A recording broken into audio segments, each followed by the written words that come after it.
friends, welcome back to your girl Brittany with BB's Crafts. Hey, how you doing? Miss you much. Well, I have a craft with me tutorial or daily going on today. I had shared this little shaker frame and I shared it on my Instagram, and then some of you have asked, how did I make it? You got a tutorial. Well, it was coming, eventually. So very quick and simple. I have made this style frame before. Kudos to Tiffany doing her hashtag 52-week projects. What was it, like a few years ago? Those are just like more of the square frames. This one is a rectangular one.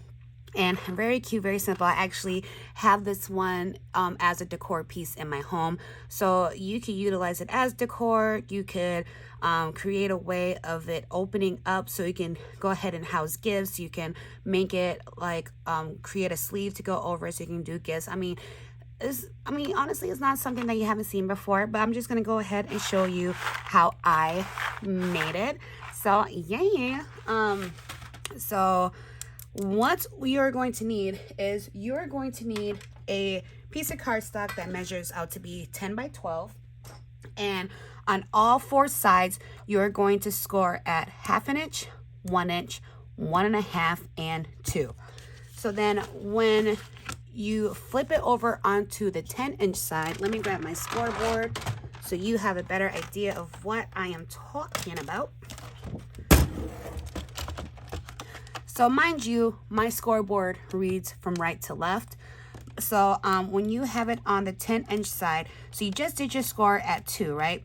So now you are going to score at 2.5 just to the second score line. So you have this 1/2 inch score and then that 1 inch score. You are going to score just down to the second score line. Then you're going to go to 7.5 and do the exact same thing.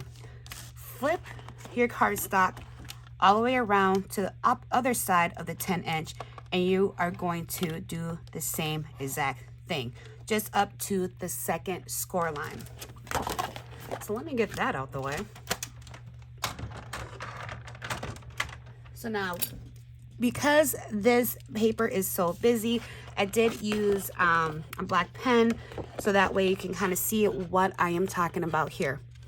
And then also, again, I have done this before, so you can also refer back to my playlist. I'll try to have the videos linked of me doing this. It's the same exact like style of doing it. So you see I have my black pen right here. So what you're going to do is you're going to cut up to that second score line, turn your paper, and you're going to do a diagonal cut where that next score line intersects, right? Then you're going to turn your paper again, and you're going to go up to the score line. And then on this side, because you have 4 blocks, you have 4 sections, 1, 2, 3, 4. We are going to cut on the score line and remove the rest. So we have that, okay? Let me do it again, but it's a lot easier for me to do it on this side for me to see because I'm right-handed. So you're going to go up. So we have 1 score line, second score line, turn your paper, do a diagonal, meet at that little intersection of the score lines, turn your paper, cut up to that last score. Here, first, second, third, fourth section, right on the score line, completely remove that. We're going to do that again. So up to the second score line, turn, diagonal to intersecting, turn, last score line. Fourth section on the score line, remove. Last one. So again, going up 2,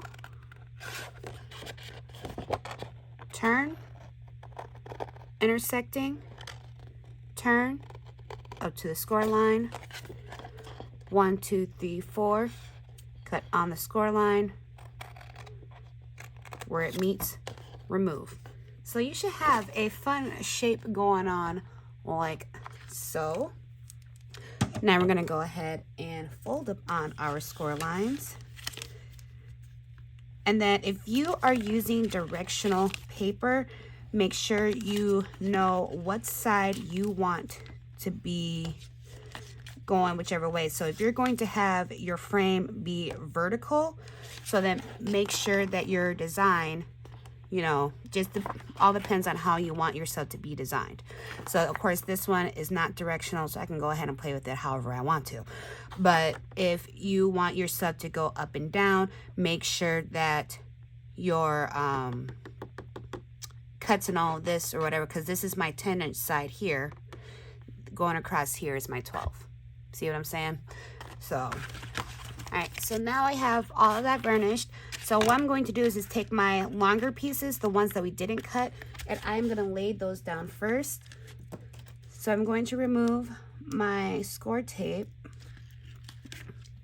and then I'm going to also take some glue to give me more time to move and manipulate everything. And plus I want a stronger bond, because glue dries, tape doesn't. And then we want to make sure that we put it down and have it be nice and flush to the edge. So you see where that bottom tab where I have the tape is nice and flush to the edge of that paper. So I'm not sure if you can see that very well. Make sure I'm in frame. So it's nice and flushed, so then that way we can keep it nice and straight. And I like making sure I add tape too, because then that way, you know, you kind of have the idea that it'll grab it and sit down. Because unless you have a really long pin or anything, trying to get something in there to make sure that everything is flushed down can be a bit difficult. So now I'm going to repeat that on the other side.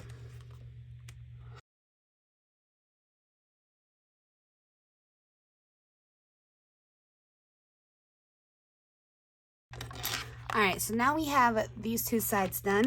You're gonna do the exact same thing with your cut sides. The only thing is you wanna make sure that you add adhesive to these end portions, because it's going to connect to your bars on this side. Now I usually just go ahead and put a little bit of glue in the corners, but I usually also opt into just adding hot glue, because I'm impatient and I want you to lay, okay? You're gonna fold. Come on, baby. Fold. There we go. And then while you are pushing it down, you want to make sure you are pressing your sidebars in as well. You want to make sure that everything is properly lined up, because you unfortunately can't put anything inside to make sure that it is all sealed down.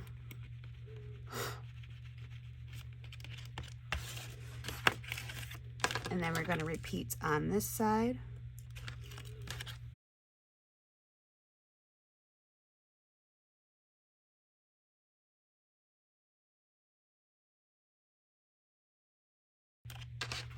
So here we have our frame. Now you can go ahead and just go ahead and decorate this and leave it like that. But if you want to do the actual shaker portion, continue on with this video. So I have a piece of acetate that measures 6 by 8. I already have my tape on there. Yes, I ran out of my thin red line, so I had to go ahead with my other tape. But that's okay. It's okay. And that's just going to lay it right on top there. I already have my sentiment that I'm going to put on there. So I already have that set ready to go. But again, if you are going to decorate or add shaker bits or whatever, go ahead and do that now. I do have things that I had fussy cutted and die cutted. And I have, you see all of these little fun things over here. These buttons come from the Buttons Galore March BGM box. And then I also have BGM crystals. This is in the color Grapefruit. I have one of my sparkling Gula bowls. And then I just have some Prima flowers, some other flowers, and just other fun little doodads that I'm going to incorporate in here. So I'm going to go ahead and add some things. I'm going to speed this portion up so you're not completely bored with all of that. All right, ready, set, and go.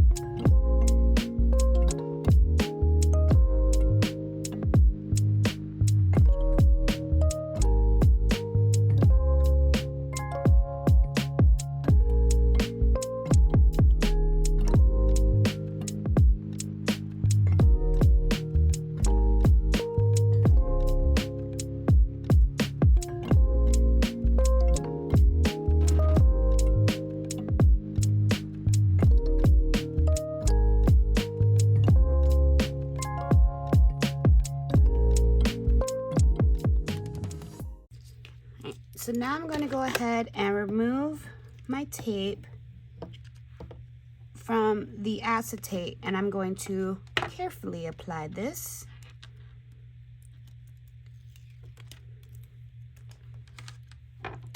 So I'm doing one bottom and then one side portion first. If I can get that tape up.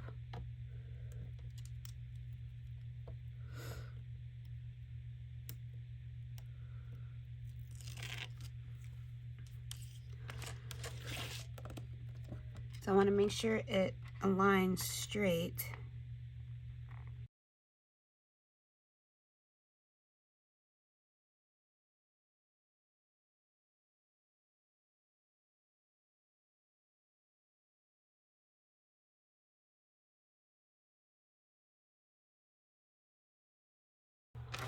Alright, so we have our frame on. I'm actually going to take my scissors and I am going to remove any overhang that I may have. Make sure my corners are set and make sure that everything, everything is adhered. Now, if you are extremely picky, you can go ahead and grab some trim and go along the edges of it, because you can still see the tape a little bit. But if you're not picky, go ahead and continue on. So this is what we have so far. Isn't she cute? So you do have like a fun little element here in the corner, and then it just all shakes and rolls, and you use like so many fun different elements that you see. That I use the flowers, I use buttons, and I use the crystals, but your girl is extra. So, you know, and I'm not a person that fussy cuts. So if I cut these, I'm gonna use these, okay? And I am gonna put a bow in the center. And probably add one more flower. Yeah, that looks good. Now, because I have acetate, I am going to use tape on this, because acetate or tape does work a lot better adhering to acetate in my opinion, but I am still going to add glue, because why? Glue dries, tape doesn't.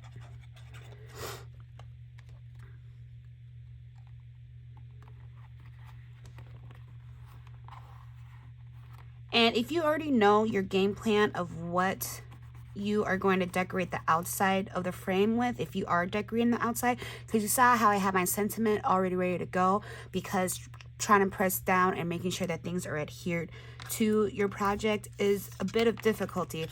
So if you already know the idea of what you're putting on the outside, my suggestion is get that on first, so then all you then have to do is lay down your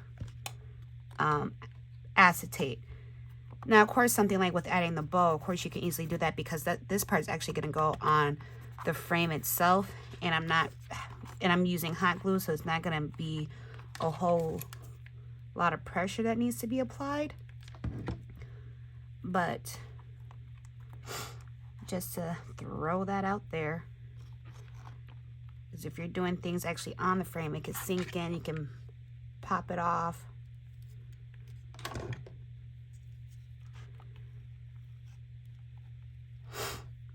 Oops, not that centered. Okay, there we go. And here I'm just going to add it in the center of the butterfly, because I want the wings to stay up.